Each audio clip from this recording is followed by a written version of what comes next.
Heaven Record. Para sa ito siya, sana makinig ka.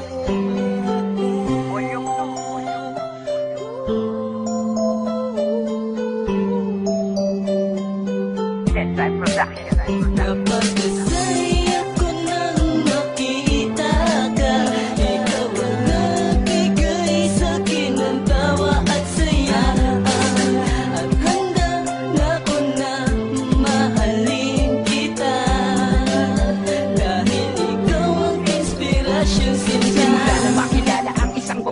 Nagpatibok sa puso ko, wala nang hahanapin pa. Pagkat akin na dama, ibang galaw ko na. Palagi na lang masaya kasi nga nandiyan ka na. At paano ko ibibitaw ang salitang mahal kita? Itong sa puso mo ay mayroon sa akin na una. Siguro nga masid ka lang kaya hindi mo madama, o baka bulag ka lang kaya hindi mo mapuna na mayroong isang lalaki na nagmamahal sa'yo, na kahit kapos sa papel tuloy ang pagkabay nito. Sa isang binibini lagi kong babantayan, mahal kita, wala na pwede pa sa atin umadlang. At huwag mong iisipin na pag-ibig ko sa FB lang, dahil iyan ay totoo. Kaya makinig na lang sa bibitawan kong talata, tila ikaw ang laman. At kung hindi mo to ramdam ko, sige tulog ka na lang.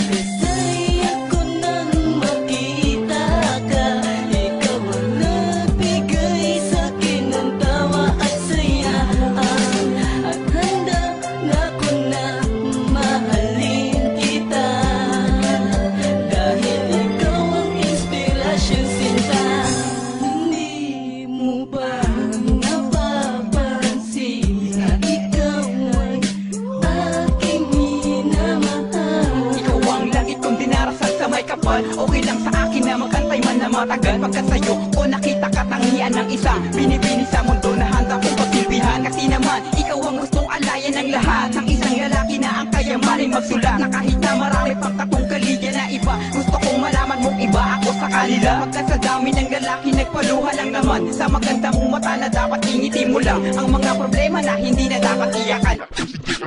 Hindi ka sana luhaan.